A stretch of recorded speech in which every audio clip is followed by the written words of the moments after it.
Vamos a entrar en materia con el tema que continuamos hablando hoy en este camino hacia Pentecostés en el que estamos. Hemos venido hablando de que es tiempo de consagrar y hemos estado hablando mucho de la cosecha, cómo es el tema de la cosecha del trigo. Pero más allá de hablar de eso, pues porque no es un curso de, ¿cierto?, agronomía, ahí el Paz sabe más que todos nosotros y nos da sopa y sé con ello, es intentar extraer los principios espirituales de este tema. Y hoy vamos a hablar de la era. No es la era de hielo, no es la era en cuanto a tiempo, es la era en cuanto al trigo. La era es el lugar, el terreno, muy bien, donde se hacía el procesamiento del trigo. Entonces, para establecer una plataforma, lo que hemos venido repitiendo, Eclesiastés 3:1 nos dice: hay una temporada señalada para todo y hay un tiempo para cada suceso bajo el cielo. Hay un tiempo para todo, es la manera en que lo hemos dicho. Y hemos hablado cómo nosotros aplicamos estos versículos para nuestras vidas. Todo tiene su tiempo, y tiempo de trabajar, tiempo de estudiar, tiempo de comer, tiempo de ayunar y demás. Incluso en Eclesiastés continúa diciendo y dando ejemplos de muchos tiempos. Tiempos de celebrar la vida, tiempos de luto, también están ahí, ¿cierto? Tiempos de reír, tiempos de llorar, tiempos de gozarnos, pero también tiempos de introspección, de pensar, de arrepentirnos. Hay un tiempo para todo. Y hemos hablado como, así como hay tiempos para nuestras vidas, Dios tiene sus tiempos. Y resulta que Él tiene su calendario, su cronograma, y estamos en los tiempos de Él.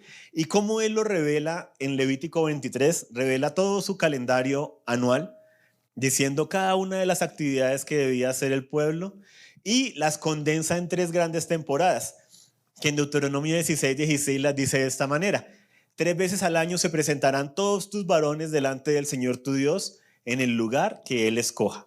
Y establece 3 grandes temporadas: en la fiesta de los panes sin levadura, en la fiesta de las semanas o Pentecostés, y en la fiesta de los tabernáculos. Y dice: y no se presentarán con las manos vacías delante del Señor. Y el Señor convoca a estas 3 grandes temporadas a los varones para que fueran en el lugar que Él escogiese. Y el lugar que Él escogió fue en Jerusalén, en el monte Moria. Ahí escogió Él hacer el templo, y ahí iban los varones israelitas cada año a repetir estas fiestas, hasta que llegó Jesucristo. Y Jesucristo nos dio el entendimiento completo de qué eran estas fiestas. Si nos quedamos con Levítico 23, pues fiestas bonitas, la salida de Egipto, pero fiestas muy enfocadas tan solo en lo que Dios hizo con el pueblo de Israel. Pero en Jesús nos incluye a todos. Nos dice: estas fiestas nos recuerdan lo que Jesús ha hecho, hizo, hace y hará por su iglesia. Dirá la persona que a tu lado: por nosotros, por nosotros. Entonces, los panes sin levadura, donde ocurría la Pascua, panes sin levadura y primeros frutos, cada una de esas fiestas se cumplen en Jesús, quien murió en la Pascua, fue sepultado en panes sin levadura y resucitó en primeros frutos. Luego de ahí había un conteo de 7 semanas hasta llegar al Pentecostés. Y contaban 7 semanas de sábado a sábado. Hay una construcción aquí al lado, por si acaso, entonces tranquilos. No es que se están metiendo ahí los ladrones, no. Hay una construcción al lado, entonces tranquilos. Hay un conteo de 7 semanas hasta el Pentecostés. Y se cuenta de sábado a sábado. Y decía: el día siguiente al sábado, sea el domingo. Entonces, 7 por 7, 49 más 1, 50, eso es lo que significa Pentecostés.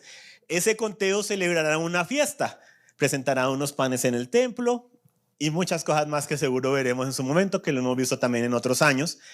El caso es que había un conteo para esa fiesta y, coincidencias de coincidencias, es en la fiesta de Pentecostés donde se derrama ¿qué? El Espíritu Santo, donde ellos recordaban la entrega de la ley. Nosotros, la iglesia, recibe el Espíritu Santo y el Señor coloca su ley, la escribe en nuestra mente y en nuestro corazón, cumpliendo la promesa, cumpliendo la profecía que había hecho con Jeremías. Entonces vemos como cada fiesta tiene un cumplimiento en Jesús. Y por eso creemos que las 3 fiestas que faltan, que son las que se celebran hacia la época de otoño, hacia lo que es septiembre, octubre, en nuestro calendario actual, el día de trompetas, el día de expiación y tabernáculos, nos hablan de lo que el Señor hará en su segunda venida, que va a venir como ladrón en la noche, en un momento en que nadie sabe, va a sonar un gran estruendo. Dice que vendrá con la trompeta de Dios, entonces lo asociamos. El día de trompetas nos habla de el regreso del Señor. El día de expiación separará unos a la derecha, otros a la izquierda. Nos habla del juicio, el gran juicio. Y tabernáculos que recordaban que habitaron en el desierto con la presencia del Señor día y noche. Para nosotros es ese recordar que nosotros somos el tabernáculo del Señor, que el Espíritu del Señor ya está en nosotros, pero también esa promesa que habla Apocalipsis 21 y 22 de una nueva Jerusalén, de un nuevo hogar que dice que desciende del cielo, o sea que no dice vamos a ir al cielo, dice que desciende del cielo hacia nuevos cielos y nueva tierra, donde reinará la justicia, y recordamos ese habitar por siempre con el Señor. Entonces, las fiestas no son de los judíos, son un calendario profético de Dios que nos habla acerca de Jesucristo, pero hay principios espirituales que extraemos para nuestras vidas. Entonces, ahora, en este momento, estamos en ese conteo hacia la fiesta de Pentecostés, que es el domingo 24 de mayo. Vamos a estar celebrando. Vamos a ver cómo nos guía el Señor. Vamos a hacer un compartir. Entonces la idea es que nos vayamos preparando, por favor, de aquí a allá. Entonces en tu mercadito ve incluyendo algo para traer, para compartir con los demás, ¿sí? En la medida de tu capacidad. Pero que nadie se presente con las manos vacías, como lo dice ahí la Escritura, ¿cierto? Es en la medida de tu capacidad. No, pero ¿yo qué voy a tener para llevar algo para compartir con 50? En la medida de tu capacidad. Pero que eso no sea excusa para no traer nada. En la medida de la capacidad de cada uno. Entonces quedan 3 semanas, estamos en ese conteo y hemos venido hablando precisamente del trigo porque era una fiesta asociada con la cosecha de los granos, la cebada y en especial del trigo también. Mateo 13, 24 al 30 dice, Jesús les refirió una parábola. El reino de los cielos es semejante a un hombre que sembró buena semilla en su campo. Pero mientras dormían los hombres, vino su enemigo y sembró cizaña entre el trigo. Entonces dice, este hombre sembró trigo y vino el enemigo y sembró cizaña. Y más adelante, al explicar la parábola, dice, el campo es el mundo y la buena semilla son los hijos del reino. Y las cizañas son los hijos del malo. Pero la buena semilla son los hijos ¿de qué? Del reino. Mira a la persona que está a tu lado, mírala por un momento. Y luego la semillita, o la semillota, algunos son más grandes, somos ahí más grandes. O la semilla del reino, ¿cierto? Somos los hijos del reino. Entonces el Señor compara el trigo con nuestras vidas. Y en varias parábolas vuelve y compara el trigo. Miren, la mies es mucha, hablando de las personas que están listas para que alguien les predique, para que sean discípulos de Cristo. Entonces, el Señor al compararnos con el trigo llegábamos a una conclusión. El proceso del trigo nos habla mucho de lo que es el proceso de los hijos del reino, de nosotros. Y por eso es que hemos venido en estas últimas semanas dándole al tema del trigo. Y hemos hablado de todo el proceso del trigo, desde la siembra y crecimiento, la cosecha, lo que es el atado y el transporte, lo que es la separación por medio del trillado, lo que es la limpieza por medio de aventar el trigo y el refinamiento por medio de él, zarandearlo. Ahí está corridito hacia abajo. Lo que es el almacenamiento después y lo que ocurre en la molienda cuando ya por fin llega el proceso final donde se convierte en harina para el uso, para el consumo humano. Y hablábamos de cómo esto tiene todo una representación de lo que es nuestra vida espiritual. Primero, cómo Jesús pasó por todo este proceso para darnos ejemplo y cómo en diversas etapas de nuestra vida nos podemos sentir que estamos en alguna de estos procesos delante del Señor. Y preguntábamos, ¿no? ¿En qué etapa del proceso te encuentras? Como lo que ministraba ahorita el pastor, ¿no? ¿Cuántos se sienten que están siendo trillados, que están siendo aventados, que están siendo zarandeados en sus vidas? Y hablábamos del propósito final, que es la harina. ¿La harina para hacer qué? Pan. ¿El pan de qué nos habla? De alimento.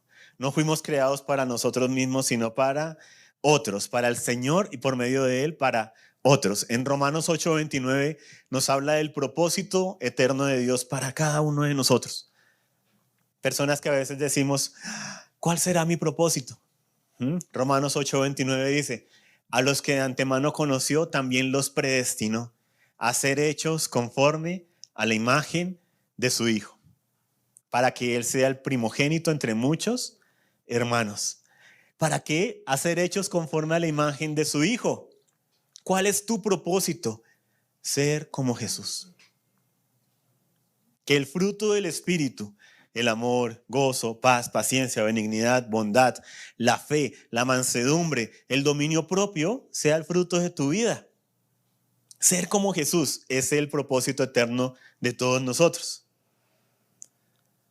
Entonces, ¿por qué soy un buen ciudadano? No soy un buen ciudadano, ¿sí?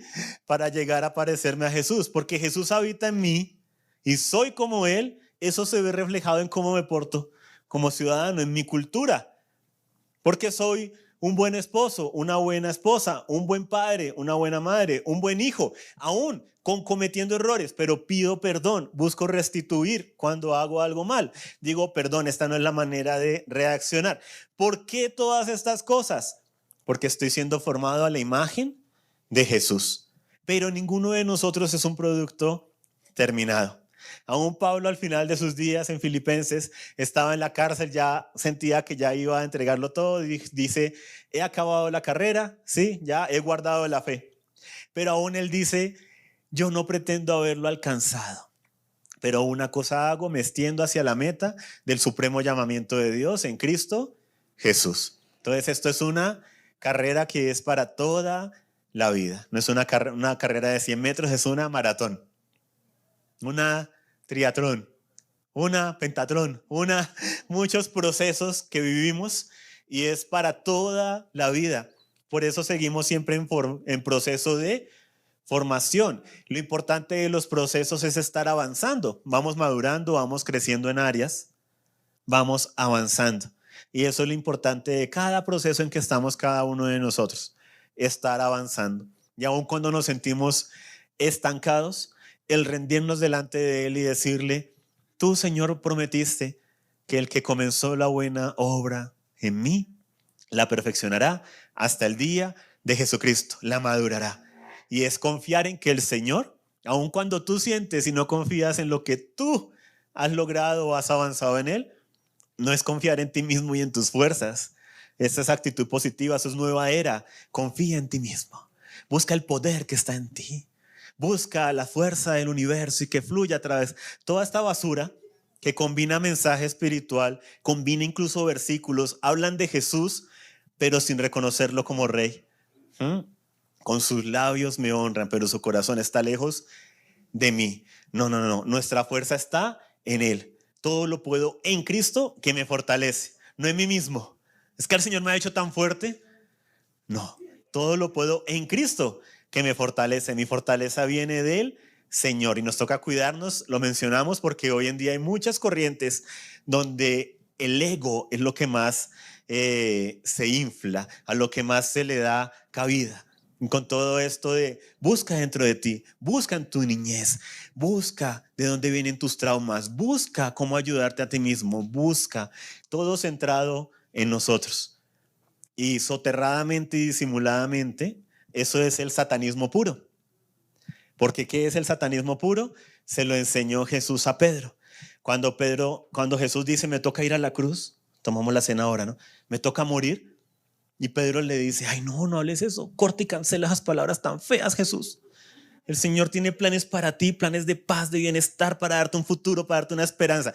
Se nos olvida que ese pasaje que le da, aquí haciendo la paréntesis, ¿no? Que le da el Señor a Israel, se lo da a Jeremías cuando están siendo deportados para pasar 70 años de juicio.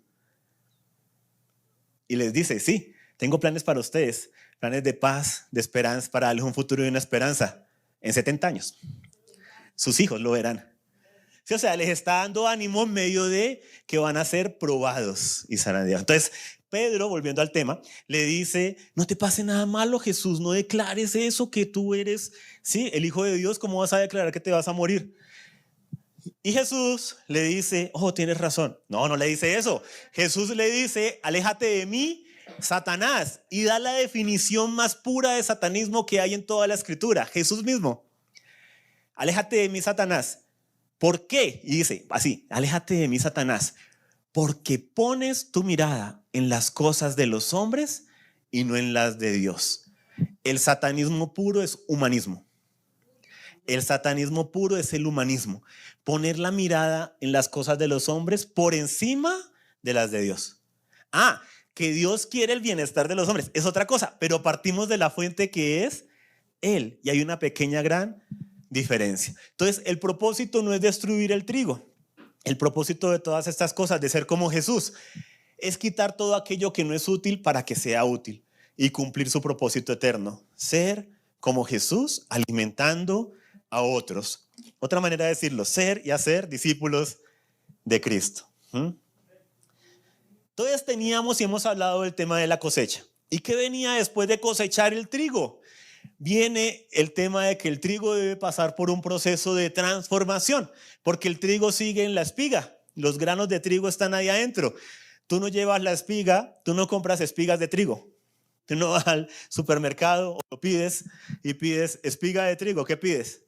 Harina de trigo. Donde pidieras las espigas de trigo, intentarás hacer pan, ¿sí? No va a ser muy agradable. Va a estar tieso ese grano y demás. Las espigas, la paja, todo lo que tiene no está listo para ser consumido.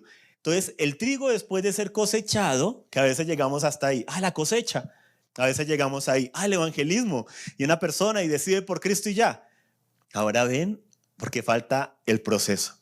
¿Qué proceso? De transformar esa espiga primero en un grano que pueda ser luego molido. Y ese proceso donde acontecía en ese lugar llamado la era, que encontramos en la escritura vez tras vez, desde Génesis, ¿sí? Y la encontramos a través de parábolas de las que el Señor habla. Incluso Juan el Bautista menciona el tema de la era. Entonces la era es el lugar de procesamiento del grano de trigo.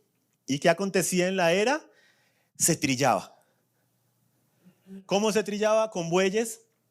Se utilizaban en muchas ocasiones, y los registros arqueológicos lo han confirmado, y estamos hablando por lo menos en el Medio Oriente, donde está Israel, ¿sí? De estos tablones, y les colocaban piedras por debajo, y por lo general se montaba alguien encima del tablón que estaba siendo llevado por los bueyes en este lugar de piedra que era la era, para pasar por encima de las espigas. ¿Para qué? Para destruir la espiga y que saliera el grano, porque el grano es tan fuerte que los tablones no lo destruían, pero hacían suficiente presión y fuerza para sacar todos los granos, porque no se podían poner a desgranar el trigo uno por uno. No daba el tiempo, no daba la capacidad de las personas en cuanto a la cantidad. Entonces se creó todo este sistema para trillar. Y en la escritura, en muchas ocasiones, el Señor utiliza la imagen del trillar para referirse a procesos de juicio sobre su pueblo. ¿Y qué es lo bonito? Que para nosotros, por lo general, asociamos el juicio con la destrucción, pero el Señor asocia el juicio con la restauración, con la transformación. ¿Por qué? Porque el juicio es, te voy a pasar por fuego. Pero la escritura del Nuevo Testamento dice, ¿no?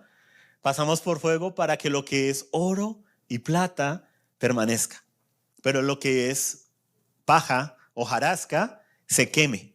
Entonces hay procesos de juicio en nuestras vidas que no buscan nuestra destrucción, sino que quitemos aquello que no es importante.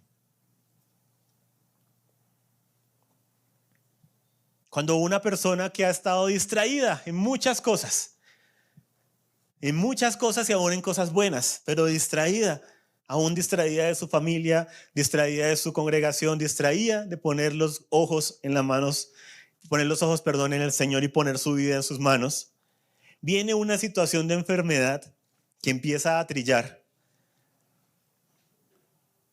Viene una situación de pronto de una enfermedad terminal que no sabe cuántos meses, años o semanas le queden. Lo primero que piensa no es, me tengo que terminar la serie de Netflix, se acaba esta semana, que no me puedo ir para el otro lado sin saber cómo terminó el coreano con la coreana al fin. Y piensa en ¿qué? Su familia. Se da cuenta de todas las horas que le he gastado a este trabajo. ¿Y quién se va a acordar de mí? Sí, ponenla al otro día, Se busca, ingeniero, se busca esto, se busca lo otro. Empieza a poner prioridades, empieza a buscar del Señor. Porque hay una situación de enfermedad, me estoy sintiendo trillado. Empieza a quitar la espiga y empieza a quedar ¿qué? El grano. Entonces hay situaciones en nuestra vida que no son para destrucción. Son para procesarnos, para que salga lo mejor que el Señor, eso sí, Él ha depositado en nosotros. Y para que lo que es paja, lo que es esa espiga, lo que a veces tenemos pero que no nos suma ni nos resta, pero está ahí estorbando en nuestras vidas, sea removido. Fuera de eso, después de hacer ese proceso en que los granos quedaban ahí, pues los granos salen de la espiga, pero queda la espiga, los pedazos de la paja, todo. Entonces viene el proceso de aventar. Yo sé que estoy repitiendo para algunos que sí estuvieron en esa ocasión, escuchando, tienen la membresía premium. Entonces, muy bien. ¿De qué está hablando? Pregúntele luego al de al lado cuando salgan. El aventar era coger eso y lanzarlo al aire. Por eso se escogían espacios donde viniera mucho viento. ¿Por qué? El grano es pesado. Si tú lanzas la paja, los granos, todo al aire, el viento que está soplando constantemente se va a llevar lo liviano, lo vano, la paja. Pero el grano va a volver a caer. Y ese era el proceso que se hacía para limpiar la era y para ir separando el grano y para que lo que cayera fuera grano y que el viento se vaya llevando lo que es paja, lo que no es. Entonces hay procesos, y lo hemos dicho, donde nos sentimos que se nos aventaron, se nos fue el piso. Una situación en nuestras vidas emocional, económica, que de pronto no nos sentimos trillados, pero sí desubicados. ¿Y ahora qué? Y de nuevo empezamos a ver lo que son las prioridades. Empezamos a analizar nuestras vidas y empezamos a ver lo que es vano. ¿Y cuál es el propósito? Quitar lo que nos suma. ¿Para qué? Para ser más como Jesús. Entonces el Señor, incluso Juan, cuando habla de la venida de Jesús, Juan el Bautista me refiero, que dice: el que viene después de mí, dice que ya tiene, ¿cierto? Ya tiene el bieldo en su mano, que es el instrumento para aventar. Y dice: va a venir a limpiar su era. O sea, ¿qué busca hacer Él? No busca destruir, busca es limpiar, refinarnos, procesarnos, porque sabe que con Él y en Él y para Él podemos ser mucho más. Porque sabe que aunque yo no crea que yo puedo llegar a ser como Jesús, Él ha depositado todo en mí para llegar a ser como Jesús. Pero debo rendirme y creer en el proceso que Él tiene. Y una tercera parte del proceso, después de que se hacía esto y se limpiaba esa paja y demás, también la paja más grande se tomaba y se usaba luego de alimento para los animales, pero ya lo que quedaba de viruta y demás sí era sacado y quemado en muchas ocasiones. Venía el zarandear, que era pasar por ese sedazo, donde se buscaba también que lo más fino, el grano al ser más grande, no va a pasar por el sedazo, pero ya el polvo que va quedando es lo que va siguiendo. Y así es en nuestras vidas espirituales. Es lo que Jesús le dice a Pedro que le va a pasar. A él y a los discípulos. Le dice a Pedro: Satanás los ha pedido a ustedes para zarandearlos. A ver, voy a mirar a ver tus discípulos, a ver qué tanto que hablan y que Jesús y que los seguimos y que hasta la muerte y que vamos a Jerusalén y que así nos maten. Déjame, les doy una zarandeada. A ver qué es grano de lo que tú has hecho en estos 3 años con ellos, qué les ha quedado de lo que tú les has ministrado y qué es paja. Y por eso viene esa zarandeada, donde solo el único discípulo que queda cerca de él luego en la cruz es Juan, y él le dice: aquí está tu madre, aquí está tu hijo, ¿cierto? Y quedan las mujeres y los discípulos salen volando. Pedro lo niega, estaban siendo zarandeados. Pero Pedro fue zarandeado y los discípulos todos fueron zarandeados, pero luego ¿qué hicieron? Regresaron a Jesús, porque el proceso O sea, el proceso era para refinar el grano, no para destruirlo ni desecharlo. Lo que se desecha es la paja, lo que no sirve. Porque el Señor está interesado en el grano, en ti, en mí, en nosotros. Él nos quiere a nosotros. Sí, imagínense todo este proceso por el que pasa el trigo para después coger toda la paja y llevársela y dejar ahí los granos. Es al revés. Cogen los granos y ahí sí están listos para ser almacenados. Así es con nuestras vidas. Hay procesos, el Señor nos quiere es a nosotros. ¿Y nosotros qué nos acostumbramos a entregarle al Señor? Señor, te entrego mi pecado, te entrego mis preocupaciones, te entrego todo lo malo, mi estrés, te entrego mi ansiedad, te entrego todo lo malo. Ya me siento más liviano. Hoy. Y el Señor nos quiere, espérate, imagínense el trigo saliendo así. Estoy más liviano. El trigo no puede caminar, pero nosotros sí. El Señor te quiere a ti.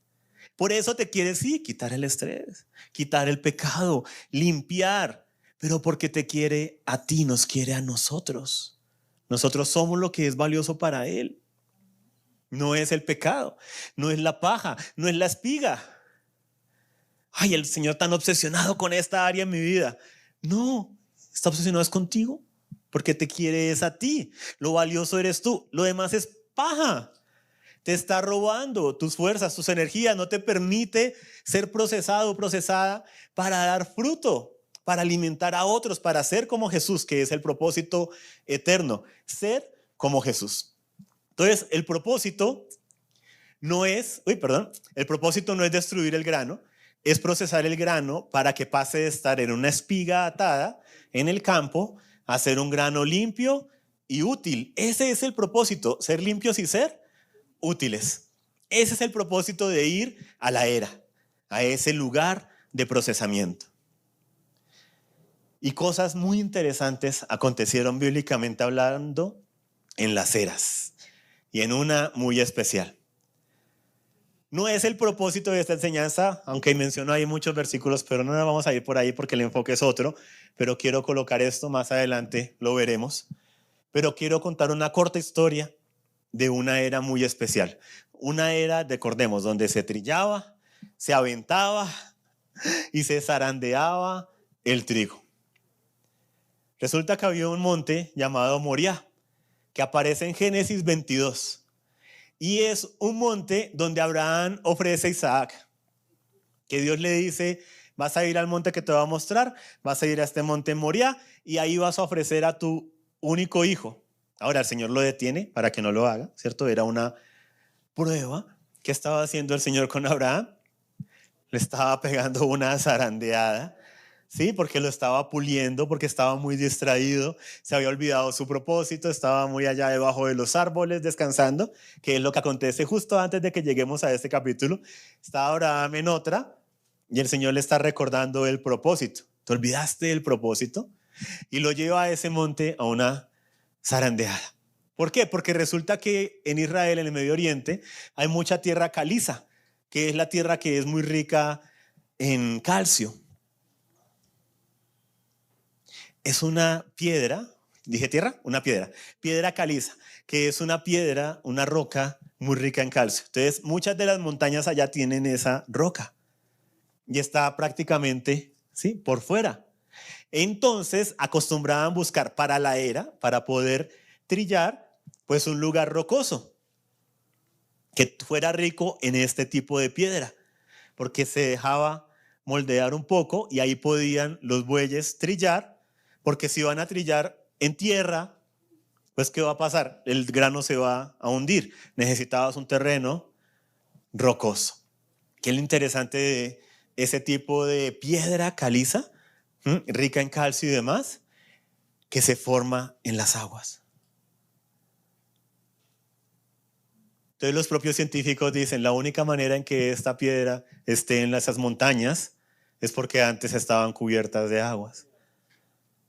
¿Qué es lo que dice Génesis 1? Que estaba la tierra cubierta en aguas y el Señor se paró en esos procesos que Él hace. O sea, era una tierra, ¿sí?, con este tipo de piedra de montaña que el Señor sacó de las aguas.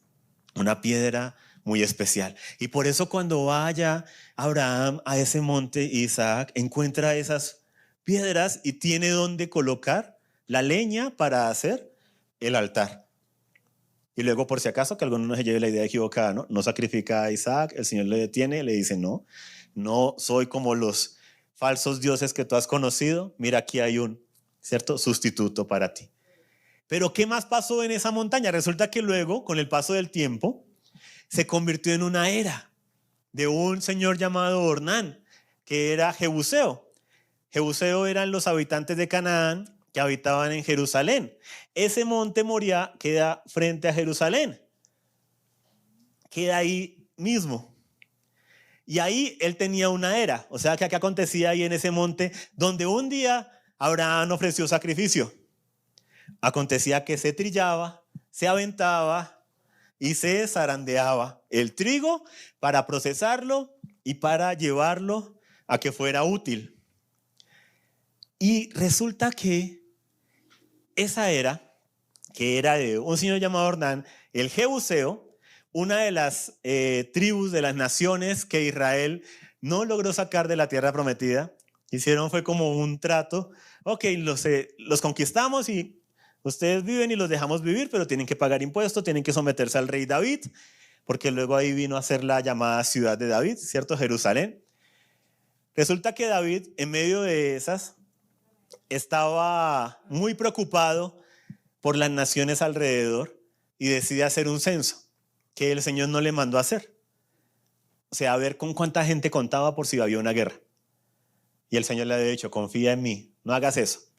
Hay momentos en que el Señor ha mandado a censar y otros en que Él dice, no. Este era uno de esos en que no había orden del Señor. Y David manda a censar. Entonces viene un juicio de parte de Dios y le ofrece el Señor 3 cosas a David. Le dice, ¿quieres ser trillado? ¿Quieres ser aventado? ¿Quieres ser zarandeado? Le dice, ¿quieres años de hambruna? ¿Quieres, que venga una guerra y que te estén persiguiendo tus enemigos durante cierta temporada? ¿O quieres 3 días de una peste? Y David dice, no quiero caer en manos de los hombres, no quiero una guerra larga, prefiero la peste. Y viene esa peste sobre Jerusalén por culpa de que el rey no había hecho lo que Dios le había dicho que hiciera. Había saltado la autoridad del Señor. Le pasó a David. Y entonces viene esa peste y demás. Y el ángel dice que el ángel se hace donde está esa era, que viene con una espada sobre Jerusalén. Y un profeta le dice a David, el ángel está ahí, pero el Señor te dice que si quieres que sea perdonada Jerusalén, que vayas a esa era y ofrezcas sacrificio. Y ahí es donde David va y se da cuenta, ese lugar es de Ornán el Jebuseo, y le ofrece dinero para comprarle la era, que es la era, el lugar de trillado, procesamiento del trigo. Y el Jebuseo le dice, no, te la regalo y te doy los bueyes, o sea, coge todo esto y quémalo. Sí, aprovechemos, aquí están los bueyes, está, todo, la madera, utilízalo y haz la ofrenda a Dios, porque tú eres el rey. Y ahí es donde David dice la famosa frase, no, porque no le voy a dar a mi Dios al sacrificio que no me cueste, te lo voy a pagar. Y es a él, en esa era, donde le paga. Y hace el sacrificio y acontece algo muy interesante. El Señor manda fuego del cielo sobre el sacrificio que hizo David en esa era donde se trillaba, aventaba y zarandeaba el trigo. Y David tiene temor de Dios, lo dice ahí mismo en la escritura, hacia el final. Entonces David dice, no puedo ir hasta donde está el tabernáculo porque me da cosa del ángel del Señor, la embarré, tengo que caminar más finito ahorita, voy a seguir ofreciendo sacrificios en este lugar. Y consagra esa era de trillar, de aventar, de zarandear, para que sea ahora un altar al Señor. Y conecta la trillada, la aventada, la zarandeada con el sacrificio a Dios.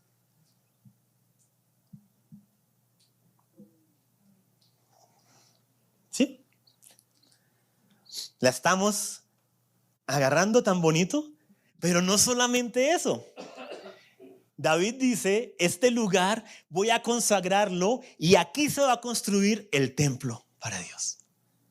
Y ese lugar donde Abraham, ¿sí?, sacrificó, donde estaba la era de Ornán el Jebuseo, donde durante muchos años y siglos se trillaba, se aventaba y se zarandeaba el trigo, era una vista, se estaba mostrando como algo espiritual del proceso de Dios para llevar a una persona a ser casa de Dios. Y este lugar, que era una era para esto, viene a ser un altar para el sacrificio y es el lugar que se consagra para la construcción del templo. Y por eso es que en Crónicas, en 2 3:1, Salomón, cuando va a construir el templo, dice, toca construirlo donde era la era de Ornán, porque fue la orden que dejó el rey David. Era el lugar consagrado y ahí va a estar el altar del sacrificio del templo de Dios, de la casa de Dios. ¿Y qué pasa cuando se inaugura la casa de Dios? Cuando Salomón termina de orar. Imagínense, comienza en 2 Crónicas 3:1 y termina en 2 Crónicas 7. ¿Sí? Una larga oración hablando de Israel, del Señor, de poner los ojos en ese lugar y de orar. El Señor manda fuego del cielo de nuevo sobre el altar que estaba encima de donde era la era, donde se trillaba, se aventaba y se zarandeaba. Y viene fuego del cielo.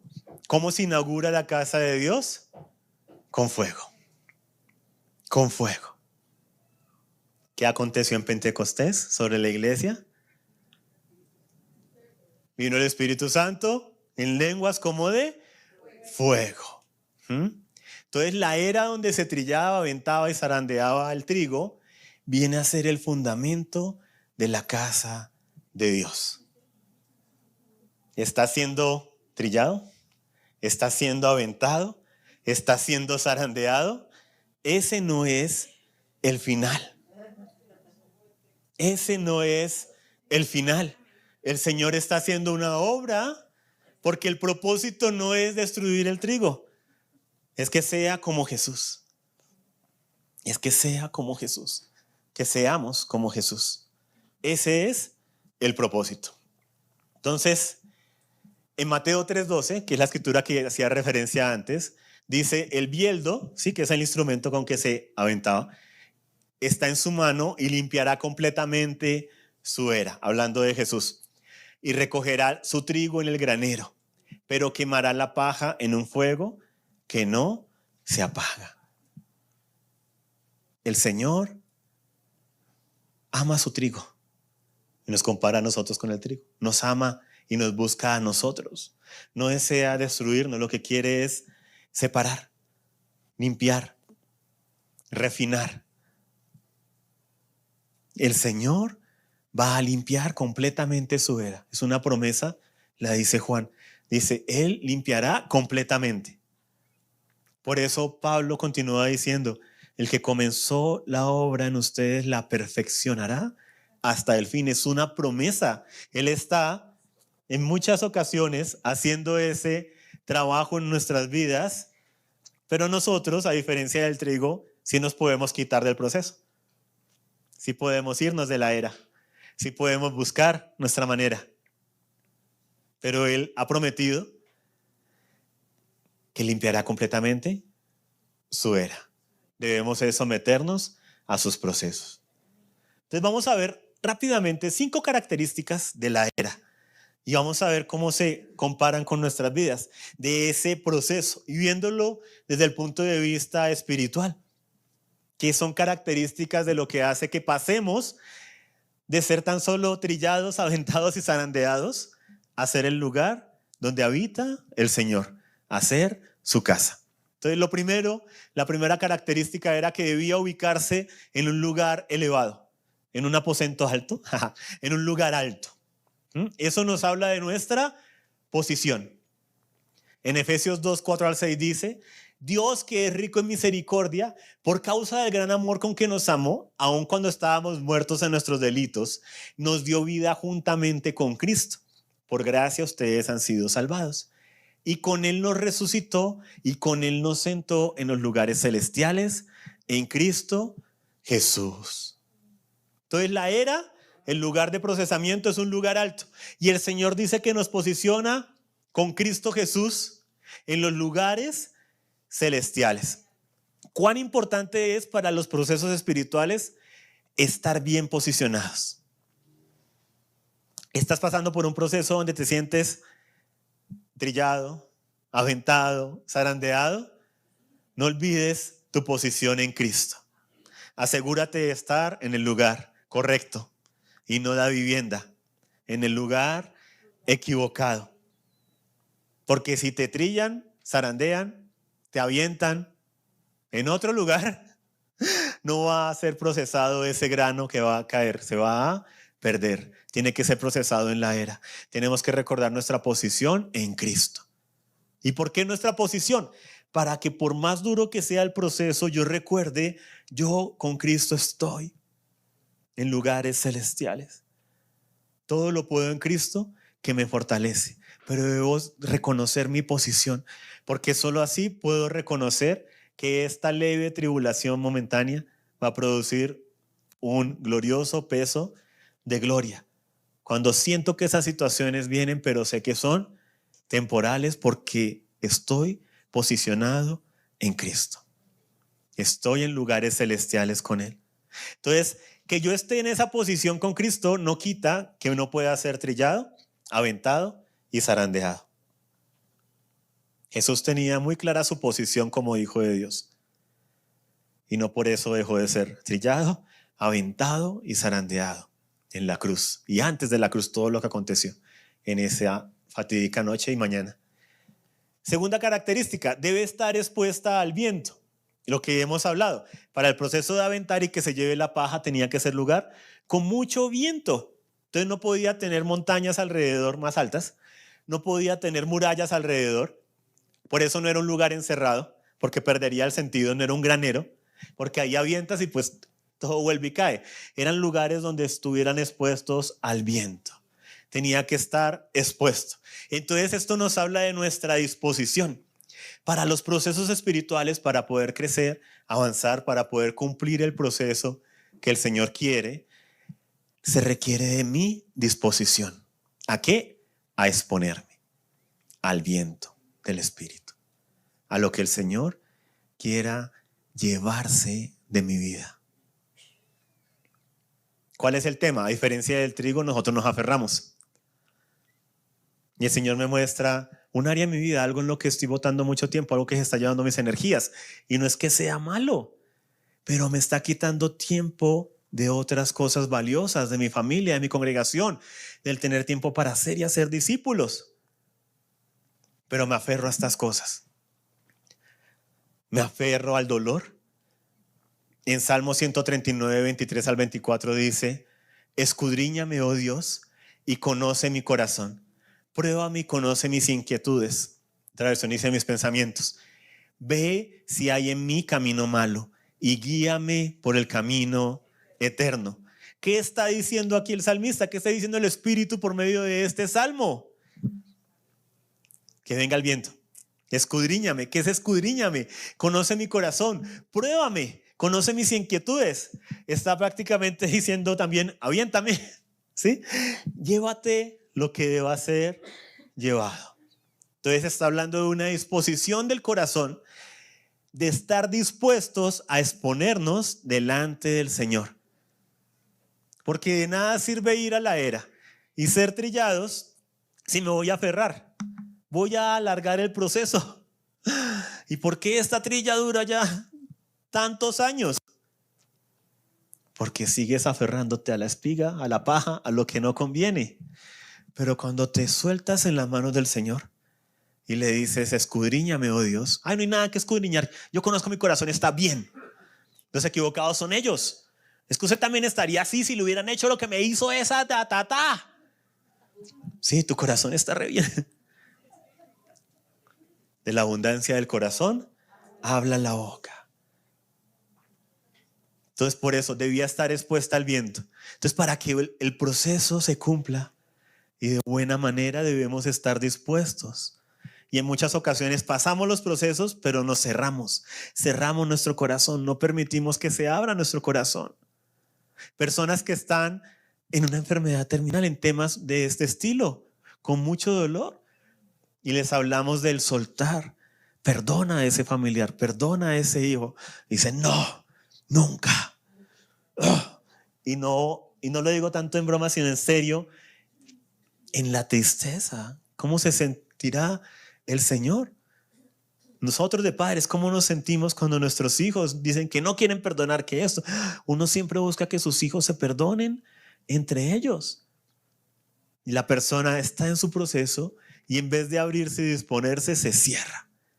No, porque como me pasó esto, entonces se vuelve la excusa para encerrarme en mi dolor, en mi rencor, en mi ira, en esto, en vez de usarlo para decir, Señor,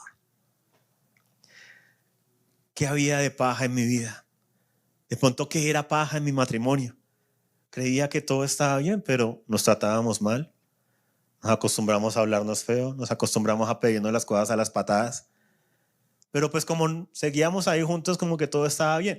Y a veces vienen situaciones que exponen eso.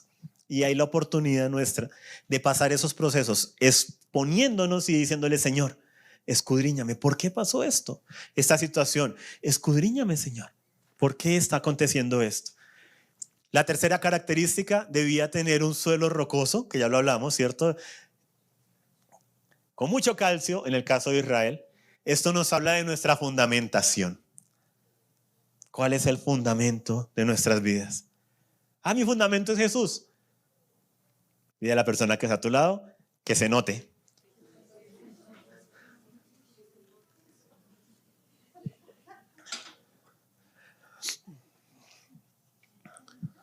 También son personas que dicen, yo creo en el amor. Y uno dice, sí, se nota. Sí.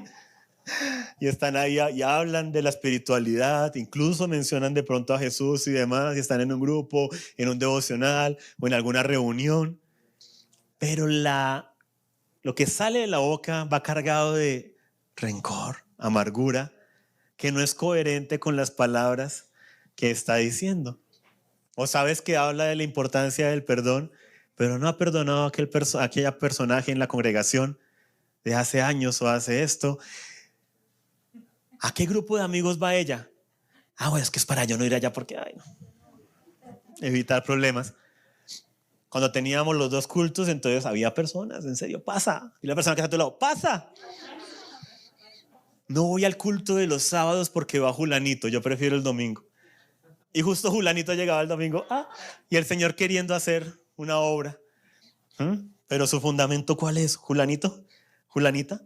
¿Han visto personas que escudan su desorden porque la hija del pastor lo hace?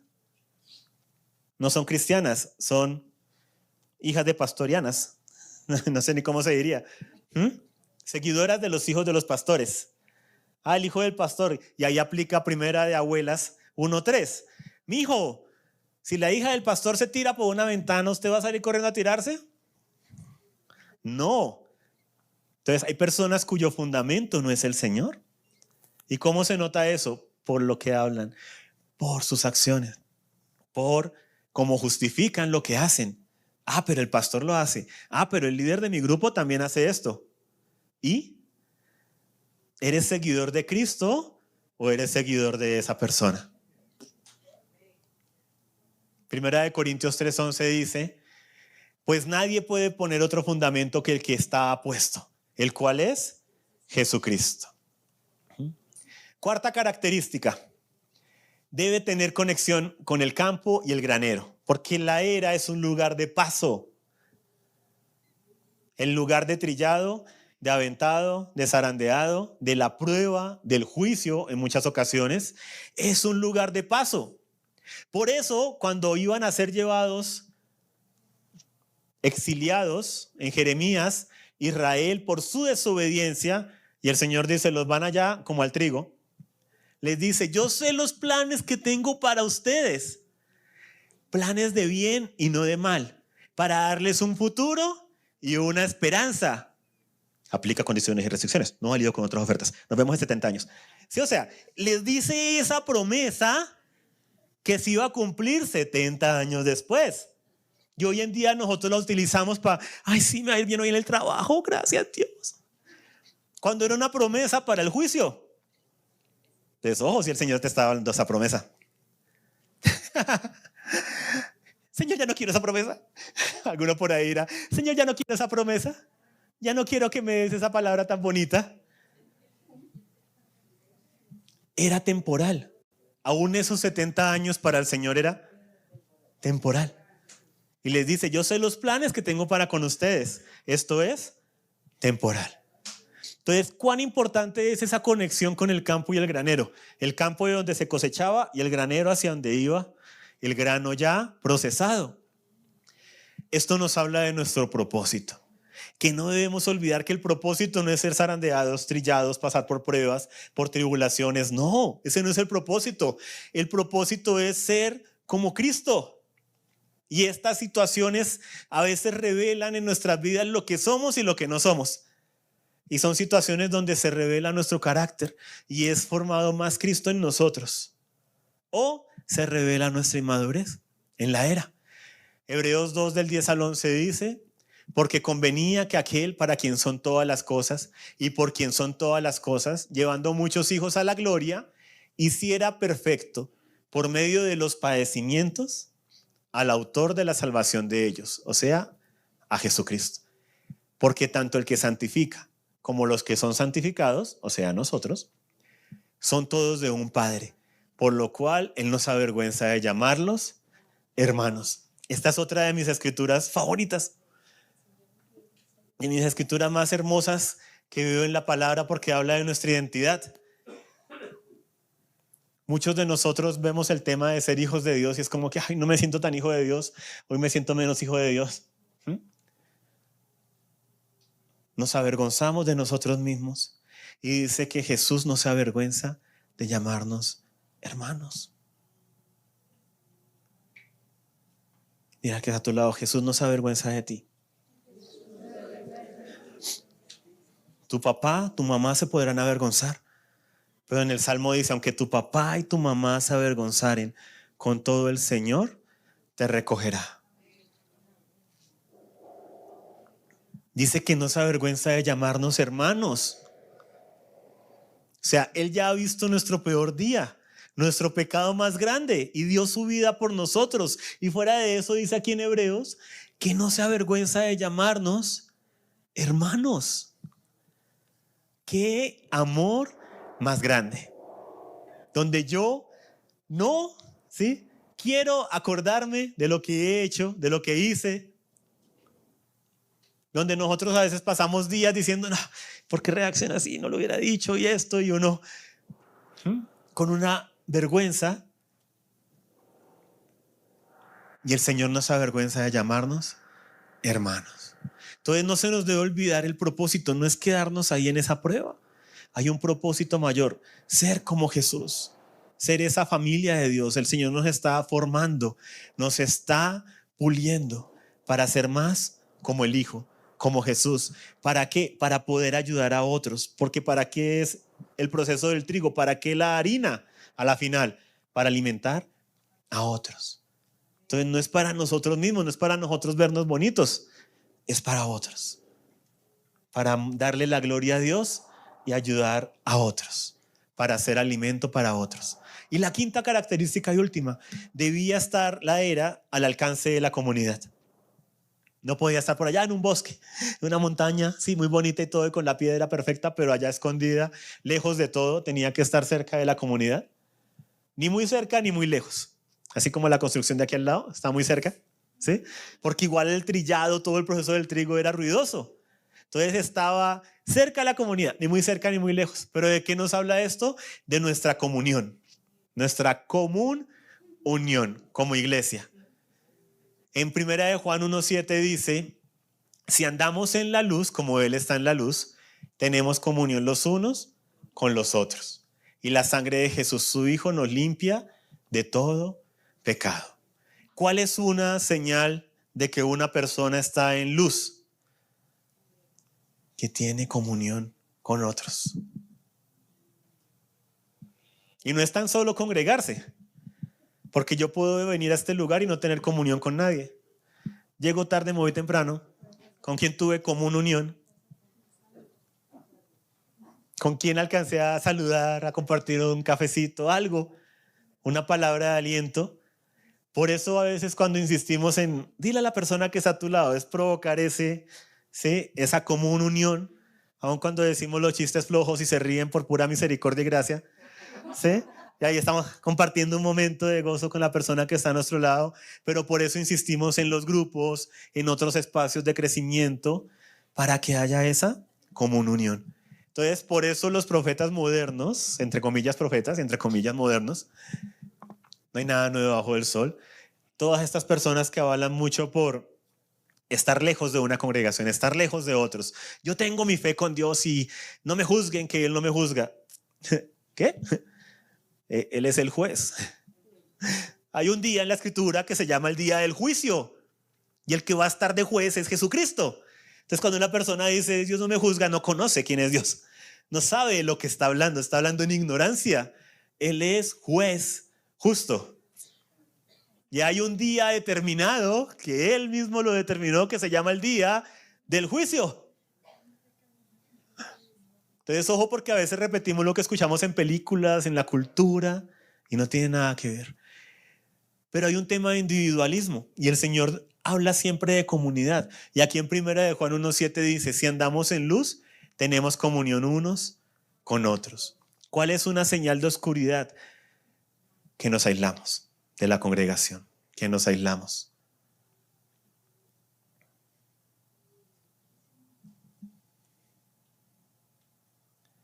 Entonces son 5 características que debía cumplir la era,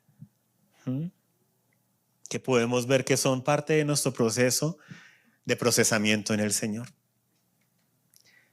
Si queremos el fuego del cielo, debemos pasar por la era de la entrega y sacrificio. Muchos quieren y queremos el fuego del cielo y que manda, Señor, tu fuego, pero no hay sobre qué caiga.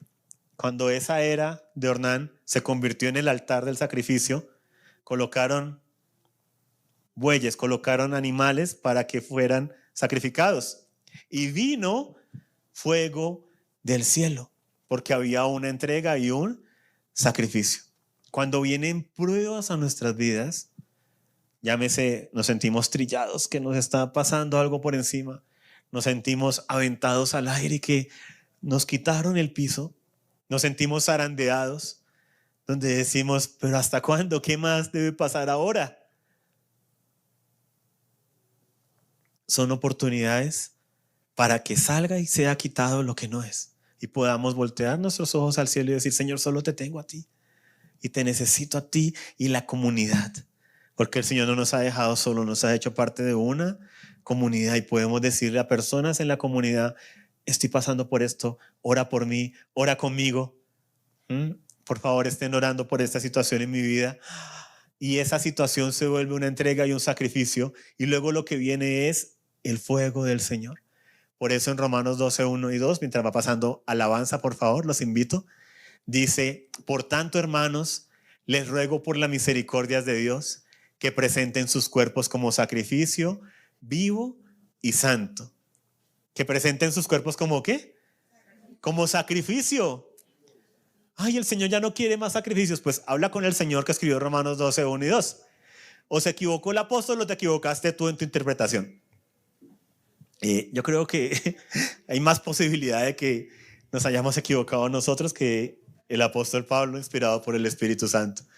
Dice, les ruego por la misericordia de Dios que presenten sus cuerpos como sacrificio vivo y santo, aceptable a Dios, que es el culto racional de ustedes. Y no se adapten a este mundo, sino transfórmense mediante la renovación de su mente, para que verifiquen cuál es la voluntad de Dios, lo que es bueno, lo que es aceptable, lo que es perfecto. La transformación requiere sacrificio. Por eso, para poder convertir esa montaña en un altar del Señor, se requirió sacrificio. Para convertir esa era, que era de trillar, de aventar, de zarandear en el templo para Dios se requirió un sacrificio. Y para convertirte a ti y a mí en la casa de Dios se requirió un sacrificio. Y para procesar y sacar aún más fruto y más de la imagen de Jesús en tu vida y en mi vida, se van a requerir algunos sacrificios. Pero vale la pena si el objetivo es ser más como Jesús. Que las personas te puedan ver y ver más de Cristo en ti y a través de ti. No reacciona como los demás reaccionan. Hay algo en ella, hay algo en él del amor de Dios, del gozo. Está en esta situación, pero no pierde esa sonrisa. Es el fruto del Espíritu, el amor, el gozo, la paz, la paciencia, la benignidad, la bondad, la fe, la mansedumbre y el dominio propio. Y es todo lo que se da cuando pasamos por esos procesos delante del Señor. Entonces el proceso, sea cual sea por el que estés pasando, los que están conectados, no es el fin. El fin es ser como Jesús, pero la transformación requiere sacrificio. Algunos sacrificios van a ser para otros tontos, pero a ti te va a costar lágrimas y vas a sentir como que fue la vida misma. Nos reímos y demás de cosas vanas, de lo que vemos, lo que escuchamos, pero ¿cuánto nos cuesta soltarlas? ¿No será que las estamos abrazando tanto que ya no lo vemos porque lo justificamos? La transformación requiere sacrificio, y si queremos el fuego de Dios, requerimos poner el sacrificio en el lugar adecuado y que el Señor complete su proceso en nosotros. Quiero invitarnos a que nos pongamos sobre nuestros pies para que podamos orar entregando todas estas cosas delante del Señor.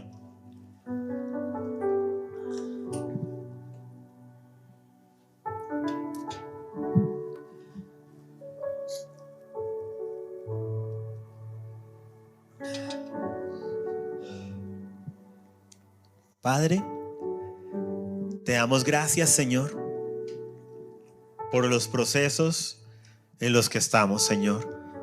Cada uno de nosotros, nuestras familias, nuestra congregación, Señor, aún nuestra ciudad, nuestra comunidad, nuestra nación, Señor. Sabemos que hay procesos de formación, procesos de juicio, pero donde buscas sacar lo mejor del grano, Señor, de tus hijos. Te pido, Padre, para que ninguno, Señor, de nosotros se pierda, Padre, de completar el proceso, Señor, por el que tú nos tienes, y por completar ese fruto hermoso que tú quieres sacar en nuestras vidas, Señor. Sea ahora, sea en unos días, sea en unas semanas, sea en unos meses, sea en 70 años, Señor. Sabemos que tú tienes planes de bien y no de mal, Señor, para dar un futuro y una esperanza, Señor. Pero sabemos también que el pecado acarrea juicio,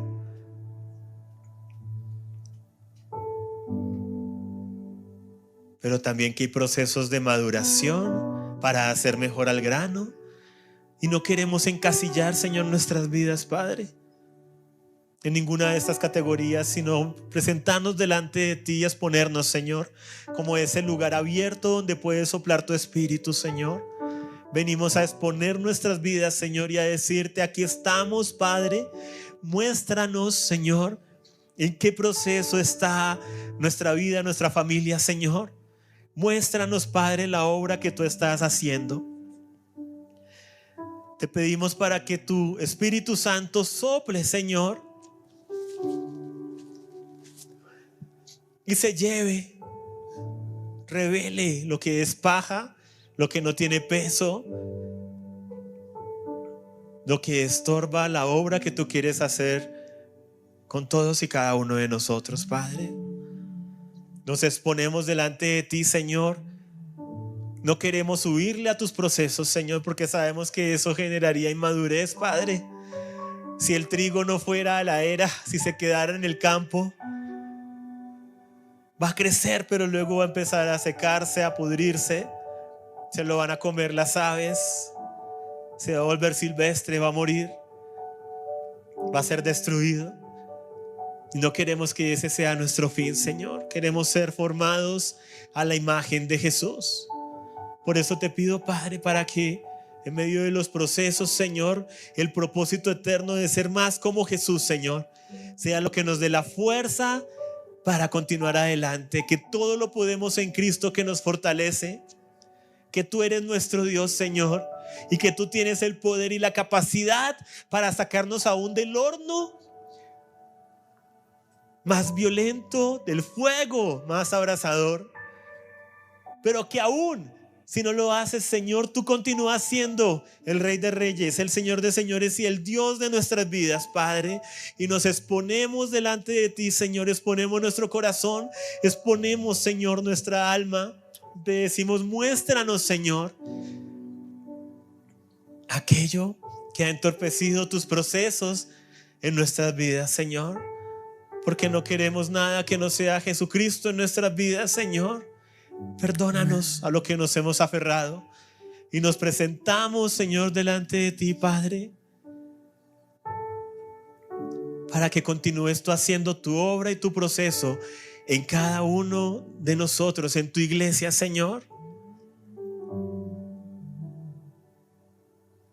Y nos unimos en esta alabanza declarando, Señor, que tú eres el que nos lleva a esos procesos, Señor, donde a veces incluso sentimos que fallan nuestros pies, que hemos sido aventados, pero que aunque nosotros fallemos, tú no fallarás.